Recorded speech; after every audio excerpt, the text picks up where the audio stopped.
This is part 2 of how to wood turn a sword, and this is going to basically show you how to finish off the whole lot of the complete blade. Here's the blade, it goes into the shield, and you've got the handle that goes into the base of the shield, and that will show you, this video will show you how to complete the shield and how to complete the inside of the ball. Okay, so enjoy the rest of the video. Thanks for watching. And I'm going to start roughing out the inside of this ball here, and I'm going to leave the tailstock in and take out as much as I can, and I'm going to take this ball down a little bit. I'm going to take, say, it's a bit bigger than what I need, so I'm going to take, say, 5mm off it, off the outside of here, because the pit is just right on the edge of it there, right on the edge. You can just see the pit, but you can't, it's just right on the pit there, the edge of this ball here. I'm going to just get rid of that a little bit. Just by the time I threw up the face of this ball, that'll get rid of the pit. And then it's basically just the normal standard procedure to bottom out the ball, like remove all the wood and finish the inside of the ball, and basically that's just it. Like there's no difference to any other ball, so you're just, it's basically a bit of ball turning. So you can use scrapers, you can use I'm just going to use a 1/2-inch bowl gouge here, and I'm going to use the left hand side of the bowl gouge wing, and I'm going to use it as just pull cuts, and just use it like a scraper, and just pull it back to me. And that's an easy way for anyone that's learning, and you're just basically using the tool as a scraper.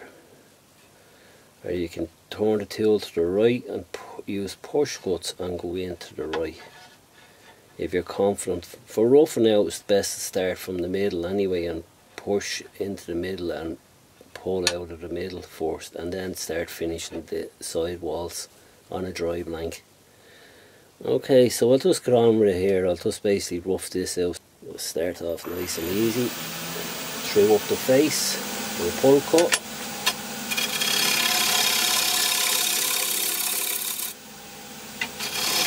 Left wing of the gouge. There's 2 pulls.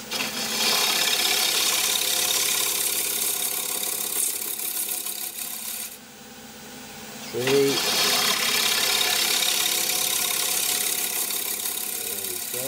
That's nice there now. That's enough off it there. And I'm just going to go in there and start pushing the left side of the wing into the ball.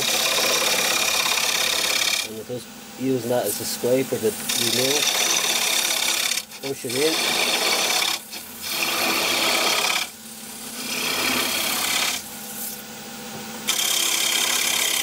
I'm pulling the chisel with my left hand and I'm holding the chisel right tight to my body on my right. I'm pulling the chisel with my left hand and using the left wing, and that's just cutting right in there.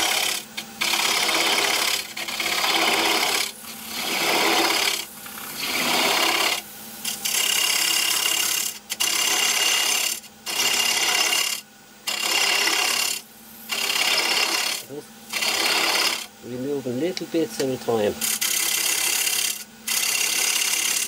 and on the edge of the bowl I'm just leaving, say, about 1/2 inch, about 15 mil.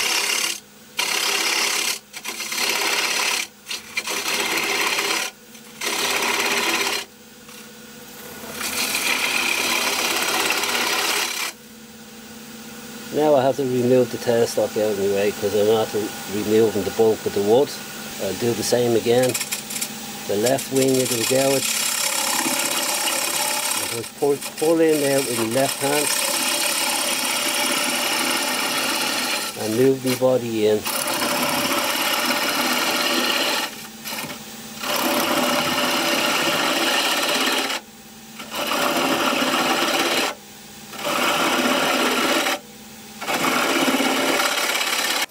Okay, so they're very rough cuts now. That's just to remove a lot of wood there. Probably in an easy way for a beginner there. Okay, that'll be a simple way for yourself, Chris. That'll get you out of it. Might help you out in a way. Okay, sharpen up the scraper, and I'm going to put a finishing cut in there now where I've brought the bowl into the bottom. Just on the corner here now. I'm going to work that in there now.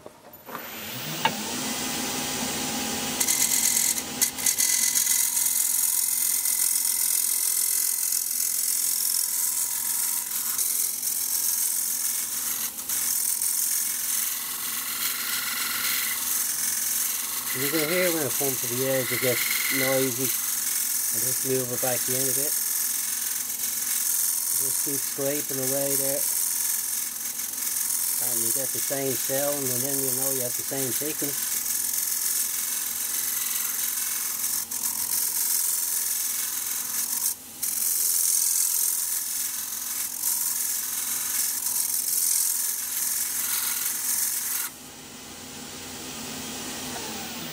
Have a look at that now. There we go. It's a nice finishing cut there now with the scraper. That's a sheared and cut there. That's just into where the ball starts turning to meet the bottom. And now I'm going to remove the bulk of the wood from the bottom of the bowl, and then I'm going to put a finishing cut on the bottom. Okay, and that'll finish the bowl off. I'll just go in there with the top of the nose of the scraper and just take that wood out.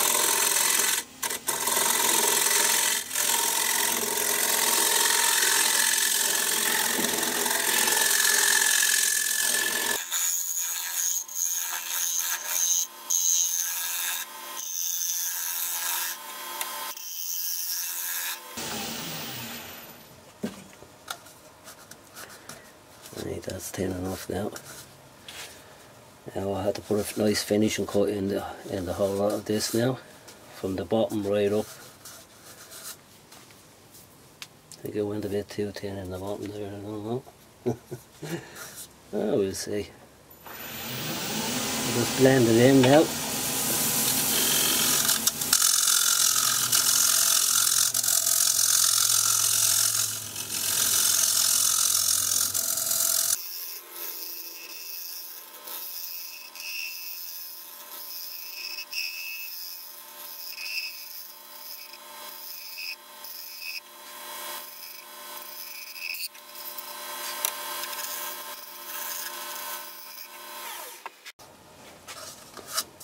Okay, now that's it. That's that bowl done there now.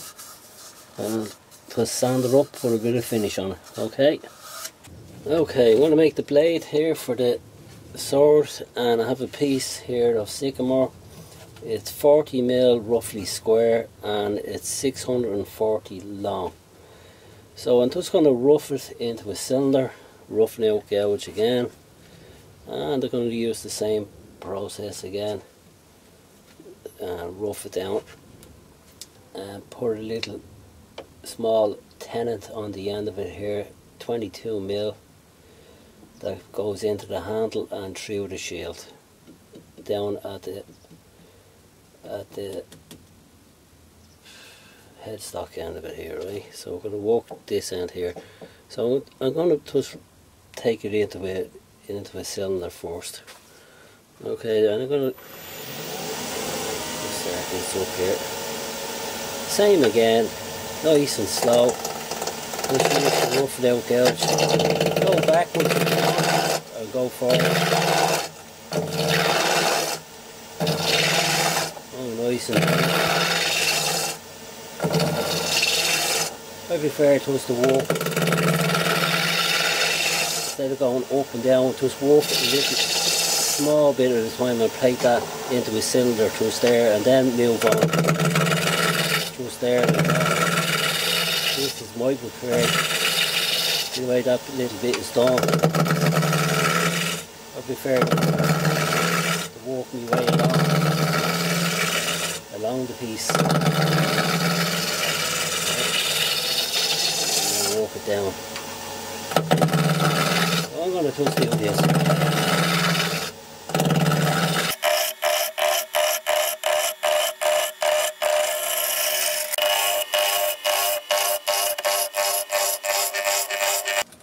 I'm just going to mark out for the tenant here. So the length of the tenant to go into the handle is 40 mil.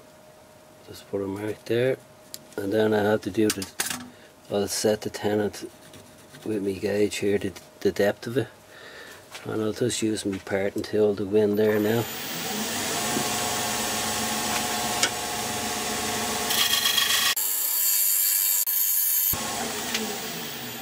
So I'll just put 2 marks there. Okay, and I'll take that down to that mark there now, and I'll just use my skew chisel and part that, just take it down nice and even to that.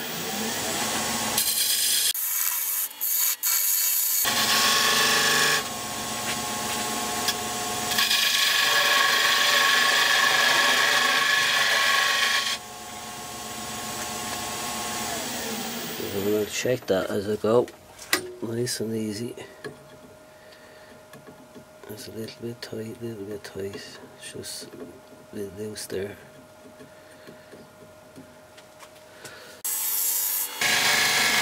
I'm just cleaning up there where it's going to enter into the shield.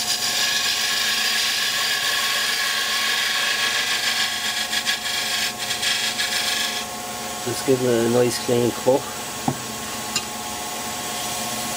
And I'll check that measurement again. Okay, that seems pretty nice. It's a little bit tight, but better more than less. Okay. Next stage, what I'm going to do is take the piece of wood down to the size that I want, just where it's above the shield there. Okay. So I'm going to that is tenant there is a 22 mil. So the piece of wood now at the moment is 36. I'd say a good size for the beginning of that sword would be, say, 30 mil. Okay, so we'll take that, I'll bring it down to 40.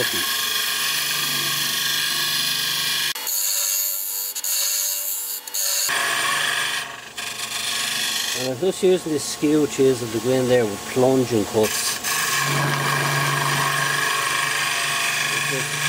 Take a parting tool,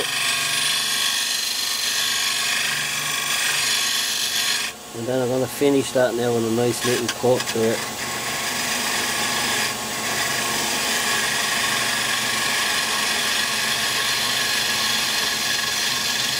I just want to finish off this little bit here because I want to put it in the chuck.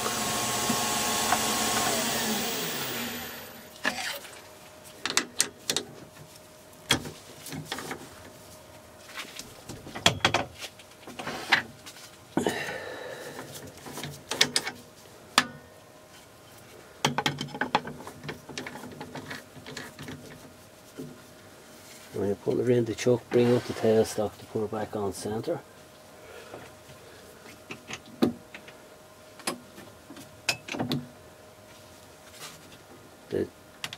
When you have it in the chuck, it'll actually stop from, it'll take the bounce out of the wood as well.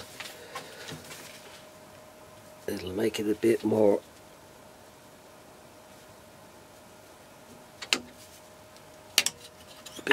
stability. Okay. Okay, the measurement on this hand, just checked it, 27 mil. I'm going to taper this piece down to a tip here. I'm going to put a little round bead on the top here, and I'm just going to taper it down into a point. Now you can make the options up to yourself. You can make whatever you want for the blades. You could actually plane one side of it and make it flat on one side and round. You could just buy a 20 mil dowel and just put it in and round off the tip of it. The options is like, you can do whatever you like you can put loads of things on these, knife, daggers, whatever. Okay, so basically I'm just going to go on with this and get on with it. Okay.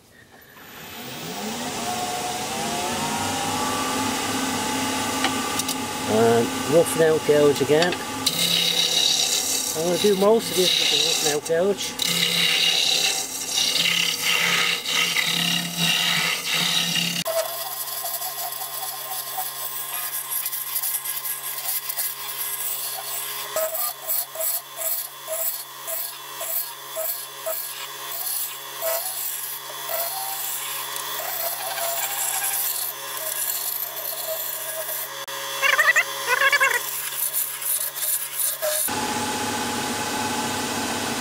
Okay, on the tip of it here, I'm just going to round it over into a little bead. I'm leaving a little piece of wood there on the live centre.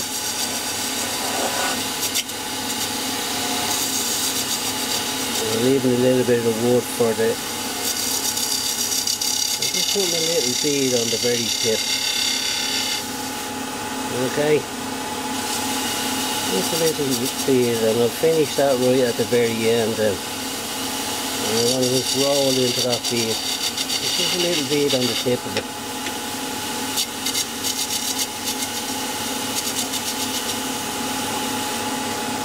Just like the end of the snooker cue. And then I'm going to finish that up. Well, we'll just stop here for a sec. I'm getting a pretty good finish off of that now with that rough nail gouge. I can put a finishing cut on that now, but I can use the skew if I want, but I can use the rough nail gouge actually to get a finish on that. So I'll just show you the rough nail gouge getting a finish on that rather than using the skew. Okay, so the line of the rough nail gouge back, nice and gentle. Just rub the bevel like a skew. Nice and slow, and just let the bevel rub.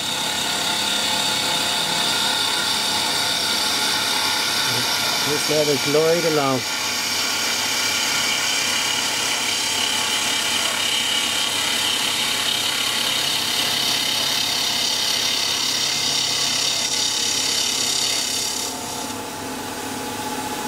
There you go. Nice shine off of that now, lovely finishing cut on that, okay? Now I'll work from here all the way down, the same method. And I'll just use the rough nail gouge to do the whole lot of it. And you can use your skew if you want, but I'm just showing you this way. Okay, there's a little bit of a ripple there, I'll take it over now. Well, hold your hand on the piece of wood while you're turning and it takes the vibration out of it.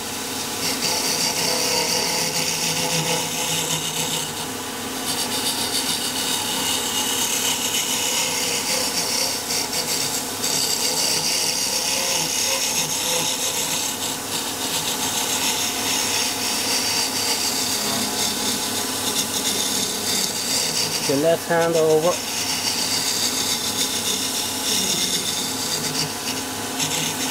Put your finger on the tip of the chisel and just hold it there, and just run your finger up, hold your finger on your thumb on the chisel, your hand over the piece of wood, and just move the two of them along together, up and down nice and slow.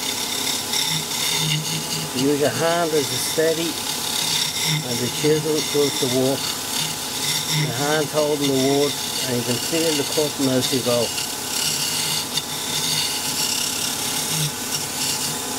And it stops the chatter.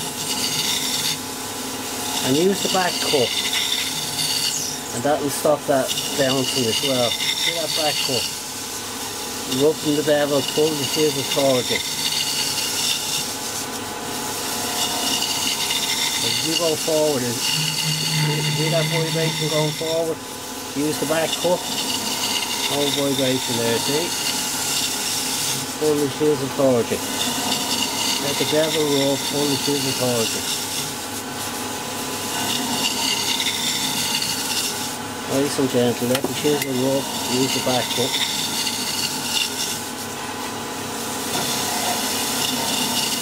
And the slower you go, the better, the nicer, the slower you go, the finer the shavings you're going to get.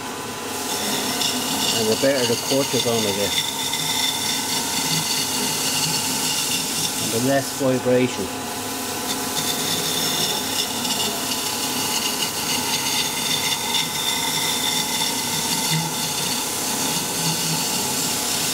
And the less vibration you get, the less vibration you get on the next cut. But when you leave bumps behind, then bumps are going to make it worse in the next cut. Just moving down near the end of it here now. I'm going to taper from here down into there. Nearly finishing up now.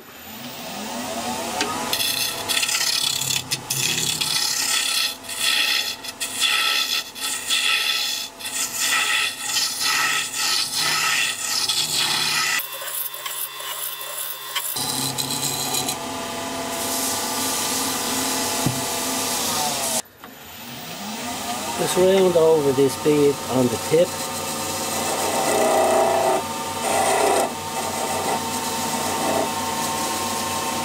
I'm leaving a little tiny bit on there so it's to hold in place. A little bit so I can sand it. I'm going to sand it up and I'll get back to you, okay? Okay, there we go. Just sanded that up and put some finish on it. Just sand and sealer basically on it. And just going to get the bowl, put the bowl on it. Bowl just fits it over the tenon. Just push it over. Handle, put some glue on it. I'm not going to do it now, just going to push it together. Friction tip. And there you go. It's sword, okay? They're a nice little, nice project. I'd say it'd be a nice little project for kids or for any. So it'd be a nice little project. I'd say they'd go well if you were doing the markets or anything like that. Now I don't sell stuff personally myself, but I'd say they'd go well anyway. I'd say. They're not, they're basically just spindle turn and a bit of bowl. But they're nice, they look really nice actually when they're put together. Have a look up there and now you can see that end of it. Now there's a lot that can be done with it. You can take it on to another stage, as I say. You can actually do a lot more with it. Like, that's just basically the how-to of how to make one up, but you can take that onto your own stage and like you can make numerous different styles out of that. Right. So any kids now got one of them would be well happy. Thing is, if you have to make two. It's no good having one of these on your own. You need two for a battle. Okay, so I'll see you all again next time. Okay now, bye now.